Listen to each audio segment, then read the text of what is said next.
Hi guys, welcome to the Binu Chawla BST classes. We start chapter number 1, class 12, Nature and Significance of Management. Now the chapter number 1, सबसे पहले हम पढ़ेंगे बेटा management की define. Management की define क्या? Management is a process of getting things done with the aim of achieving goals effectively and efficiently. अब हमने इसमें कहा कि मैनेजमेंट एक प्रोसेस है जिससे हम कोई काम कर सकते हैं, अपना गोल अचीव कर सकते हैं. कैसे? इफ़ेक्टिवली और एफिशिएंटली. इसमें हमने 3 बातें बोली कि एक प्रोसेस है जो हम अचीव गोल करने के लिए करते हैं. कैसे अचीव गोल कर सकते हैं? इफेक्टिव और एफिशिएंटली. तो प्रोसेस में बेटा क्या आ जाएगा? प्रोसेस ऑफ मैनेजमेंट क्या है? There is a 5 process of management. Number 1 is planning. Planning का क्लू वर्ड है where we are and where we go, यानी कि हम कहाँ हैं और हमें कहाँ जाना है, जो ये रास्ता तय करती है, दैट इज़ कॉल्ड प्लानिंग. दूसरा आता है ऑर्गेनाइजिंग. हमने बता दिया कि हमें क्या प्लान करना है. अब प्लानिंग में हो सकता है हमें प्रॉफिट बढ़ाना हो, सेल्स बढ़ानी हो, या कोई नया बिजनेस ही स्टार्ट करना हो, दैट इज़ प्लानिंग. अब उसको स्टार्ट करने के लिए या उसको अपने गोल को अचीव करने के लिए जो हमने प्लान बनाया उसके लिए रिसोर्सेज को इकट्ठा करना, that is called organizing. Resources को इकट्ठा करना और लोगों को उनकी ड्यूटीज़ असाइन करना, रिस्पॉन्सिबिलिटीज़ देना, दैट इज़ कॉल्ड ऑर्गेनाइजिंग. फिर उसके बाद आता है कि हमने ये बता दिया कि भाई हमें इतने लोग चाहिए, उनको ड्यूटीज़ देनी है. अब लोगों को रखना इज स्टाफिंग. तो स्टाफिंग का क्लू वर्ड है right people for right job. Clear? Next इसके बाद आता है कि अब हमने लोगों को रख लिया, अब ये लोग ढंग से काम कर रहे हैं या नहीं कर रहे, इनको देखना और इनसे इनका बेस्ट निकलवाना क्या कहलाता है? डायरेक्टिंग. तो directing is a telling people what to do and seeing that do it to the best of their ability. क्योंकि एक डायरेक्टर का क्या काम होता है? लोगों से काम निकलवाना. तो ऐसे डायरेक्टिंग में हम क्या पढ़ेंगे कि कैसे लोगों से काम निकलवाया जाता है. दैट इज़ अ कंट्रोलिंग मतलब कि जब हम सब काम कर चुके हैं, यानी कि हमने प्लानिंग कर लिया, ऑर्गेनाइजिंग कर लिया, उसके बाद हमने स्टाफिंग कर लिया, डायरेक्टिंग कर लिया, लोगों से उनका बेस्ट निकलवा लिया. अब हम देखेंगे काम हुआ कितना. तो काम हुआ कितना ये जानना, यानी कि स्टैंडर्ड एस्टेब्लिश करना और स्टैंडर्ड से अपने काम को, जो काम हुआ उसको कंपेयर करना, क्या कहलाता है? हमारा कंट्रोलिंग. जैसे कि अगर आपने प्लान में ये स्टैंडर्ड एस्टेब्लिश किया था कि आप 1 महीने में 1000 पेन बनाओगे और आते आते यहाँ पर बने कितने? 800. तो ये कंपेयर करना कि 1000 बनने चाहिए थे, बने 800, इनको कंपेयर करना और क्यों, क्या रीजंस थे, ये इस चैप्टर में होगा आगे. तो ये सब निकालना क्या कहलाता है? कंट्रोलिंग. क्लियर? नेक्स्ट आता है, हमने मैनेजमेंट की डिफाइन पढ़ी थी कि इट इज़ अ प्रोसेस. तो प्रोसेस में 5 प्रोसेस हो गई. ये आने वाले 5 चैप्टर हैं. Chapter number 4, 5, 6, 7, 8. 4 is planning, 5 is organizing. तो इस टाइप से. नेक्स्ट है management is a process to achieving goals with effectively and efficiently. अब हमने पढ़ा इफेक्टिव मतलब होता है यदि आप सही का समय पे काम कर लेते हो, बस डूइंग राइट टास्क और कंप्लीटिंग एक्टिविटी, तो हम क्या कहेंगे? इफेक्टिव. लेकिन अगर वही काम आप कोई कम रिसोर्सेज में यूज़ करते हो या फिर कॉस्ट कम कर देते हो, तो दैट इज़ कॉल्ड एफिशिएंट. जैसे Mohan is a manager, he can doing the task right task with appropriate time, तो वो सिर्फ इफेक्टिव है. But he can do that task with minimum cost, तो वो एफिशिएंट भी है. मतलब अगर सिर्फ काम हो रहा है तो हम लिखेंगे इफेक्टिव, लेकिन काम तो हो ही रहा है, साथ में अगर कॉस्ट कम हो रही है या कम रिसोर्सेज का यूज़ हो रहा है तो हम उसको एफिशिएंट भी बोलेंगे. क्लियर? तो दैट इज़ द मैनेजमेंट और इट्स डिफाइन. क्लियर? नेक्स्ट में हम पढ़ेंगे बेटा कैरेक्टरिस्टिक्स ऑफ मैनेजमेंट या features of management. Is the same thing.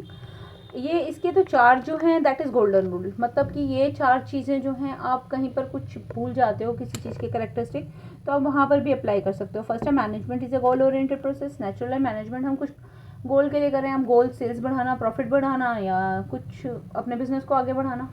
तो ये तो हम सब चीज़ें इसलिए कर रहे हैं. हम प्लानिंग भी इसलिए कर रहे हैं, स्टाफिंग भी इसलिए कर रहे हैं, डायरेक्टिंग भी इसलिए कर रहे हैं. तो हमें उनकी कैरेक्टरिस्टिक्स में भी ये डाल सकते हैं. Management is pervasive. Management is pervasive. Pervasive means होता है कि मैनेजमेंट हर लेवल पे, हर ऑर्गेनाइजेशन पे, हर डिपार्टमेंट में चाहिए होता है. जैसे इसका एक MCQ क्वेश्चन है कि in a petrol pump management is also essential. What is the feature of management showing there? तो दैट इज ऑल पैरावेसिव. जैसे स्कूल्स में चाहिए, हॉस्पिटल्स में मैनेजमेंट चाहिए, जैसे ऑर्गेनाइजेशन में चाहिए, ऐसे पेट्रोल पंप पे भी चाहिए. तो यानी कि पैरावेसिव का मतलब है हर जगह उपलब्ध होना, हर जगह के लिए चाहिए, चाहे वो छोटी संस्था हो चाहे बड़ी हो, और हर लेवल पे चाहिए, चाहे वो टॉप मैनेजमेंट हो, मिडल हो, चाहे सुपरविजरी हो। ओके, नेक्स्ट है management is a continuous process. भाई जब तक बिजनेस चलता रहेगा मैनेजमेंट चलता रहेगा, तो that is management is a continuous process. Next आता है management is a group activity. Natural है, एक बंदा तो मैनेजमेंट करेगा नहीं, तो हमें मैनेजमेंट करने के लिए बहुत सारे बंदे चाहिए, तो हम कहते हैं it's a group activity, because team work चाहिए, एफर्ट चाहिए सबका। नेक्स्ट है मैनेजमेंट इज डायनामिक फंक्शन। अब dynamic word is very important. अब डायनेमिक फंक्शन में डायनेमिक वर्ड का मतलब होता है कि इन्वायरमेंट के हिसाब से खुद को ढाल लेना, दैट इज कॉल्ड डायनेमिक। अगर हम न्यू टेक्निक आ गई, हम पुरानी से चल रहे हैं तो पीछे हट जाएंगे। कुछ नया चेंज हुआ सोसाइटी में, हमने अडॉप्ट नहीं किया तो पीछे चले जाएंगे। तो यानी कि एक अच्छी ऑर्गेनाइजेशन तभी चल सकती है जब वो डायनेमिक हो, यानी कि इन्वायरमेंट के हिसाब से खुद को चेंज कर लेना, खुद को उसके हिसाब से एडजस्ट कर लेना, that is called dynamic function. तो management is a dynamic function. Next है management is a intangible force. भाई दिखाई नहीं देता लेकिन चल रहा होता है मैनेजमेंट। जब तक बिजनेस चल रहा है, मैनेजमेंट चल रहा है, तो that is management is a intangible force, यानी कि we can not see it but it's in the organisation. Okay, next है management is multi dimensional.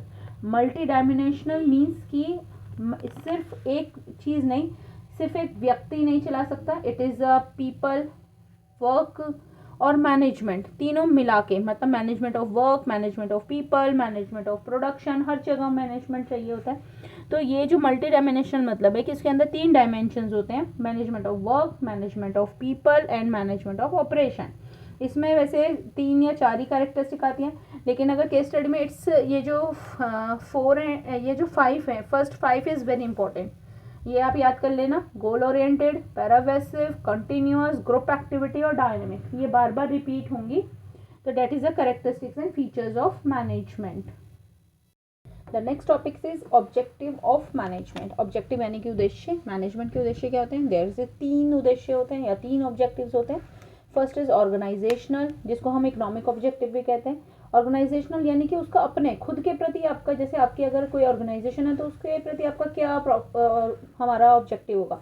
First होगा कि हम उसको इनफ प्रॉफिट दें, तो प्रॉफिट, ग्रोथ एंड सर्वाइवल।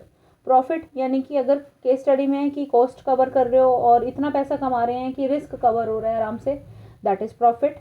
अगर इसमें आ गया कि सेल्स टर्नओवर बढ़ गई और या एम्प्लॉयज़, आपने नंबर ऑफ एम्प्लॉयज़ बढ़ गए या प्रोडक्ट बढ़ गए, इसका मतलब ग्रोथ हो गया। अभी जैसे पहले 1 प्रोडक्ट बनाते थे, अब 3 प्रोडक्ट बनाने लग गए, नंबर ऑफ एम्प्लॉयज़ 10 की जगह 20 हो गए, सेल्स टर्नओवर 15% इंक्रीज हो गया, इसका मतलब आप ग्रोथ कर रहे हैं ऑर्गेनाइजेशन। नेक्स्ट है सर्वाइवल, यानी कि इतना पैसा कमाना कि बाजार में बने रहें, सर्वाइव कर सकें, तो enough revenue to cover cost, enough revenue to cover cost, that is survival. Clear? तो objective of management, organisational objective, इसको इकोनॉमिक ऑब्जेक्टिव भी कहते हैं, 3 है, profit, growth and survival. That is clue, cost cover and essential for risk cover, growth, sales बढ़ाना, employ बढ़ाना, product बढ़ाना, survival, इतना पैसा कमाना कि कॉस्ट कवर हो जाए और बाजार में बना रहे बंदा। नेक्स्ट है सोशल, समाज के लिए। तो समाज के लिए क्या होगा भाई? हम इकोनॉमिक इन्वायरमेंट फ्रेंडली यूज़ करें चीज़ें, समाज के लिए एम्प्लॉयमेंट अपॉर्चुनिटीज़ जनरेट करें, अच्छी क्वालिटी के प्रोडक्ट दें, रिजनेबल प्राइस पे दें, और जैसे कि कुछ चैरिटी करें, जैसे कि एक ऐड आता है शांति आमला, 1 रुपया एक जाए शिक्षा की ओर, या तो इट मीन्स क्या है, यानी कि सोशल ऑब्जेक्टिव भी हो रहा है और प्रॉफिट भी कमा रहे हैं, तो that is called social objective. Next आता है पर्सनल। पर्सनल, हाँ, बीएसटी में हम पर्सनल एम्प्लॉयज़ को बोलते हैं, that is personal means employees. तो एम्प्लॉयज़, अपने काम करने वाले एम्प्लॉयज़ के प्रति क्या हमारा उद्देश्य है कि हम उतना उनको, उनकी नीड्स जो है सेटिस्फाई हों, मतलब उन्हें इतनी सैलरी दें कि वो अपनी बेसिक नीड इज मीन रोटी कपड़ा मकान, वो नीड पूरी कर सकें, और हमें इतने पर्क्स दें, कॉम्पिटिटिव सैलरी दें, समय समय पे उनको डेवलपमेंट करें, ग्रोथ करें, ट्रेनिंग दें। तो ये सब हो गया हमारा पर्सनल ऑब्जेक्टिव। तो अगर अब केस स्टडी का क्वेश्चन, केस स्टडी में अगर क्वेश्चन आता है identify the objective of management, तो आपका दिमाग सिर्फ ये 3 ऑब्जेक्टिव पे घूमना चाहिए, that is organizational, social and personal, क्योंकि इसके अलावा कोई ऑब्जेक्टिव में है ही नहीं बात। तो अगर आता है कि ऑर्गेनाइजेशन यूजिंग सोलर पैनल्स, तो identify the objective of management, solar panel use करिए यानी कि इन्वायरमेंट को सेव करिए, तो दैट इज सोशल ऑब्जेक्टिव। या in an organisation can increase their sales turnover, it means sales turnover बढ़ रहा है, ग्रोथ हो रही है, तो दैट इज ऑर्गेनाइजेशनल ऑब्जेक्टिव। अगर हम बात करें कि there is a very happy and satisfied employee in our organization, to identify the objective, that is personal objective. So that is a 3 objective of management: organizational, social and personal. And case study question is identify the objective of management. So that is 3 objective. Okay, clear? Thanks for watching and this chapter to be continued in next episode. अगर आपको अच्छा लगा तो please like कीजिए, subscribe कीजिए और कुछ doubt है तो प्लीज़ कमेंट भी कीजिए. बाय. तो मिलते हैं नेक्स्ट एपिसोड में.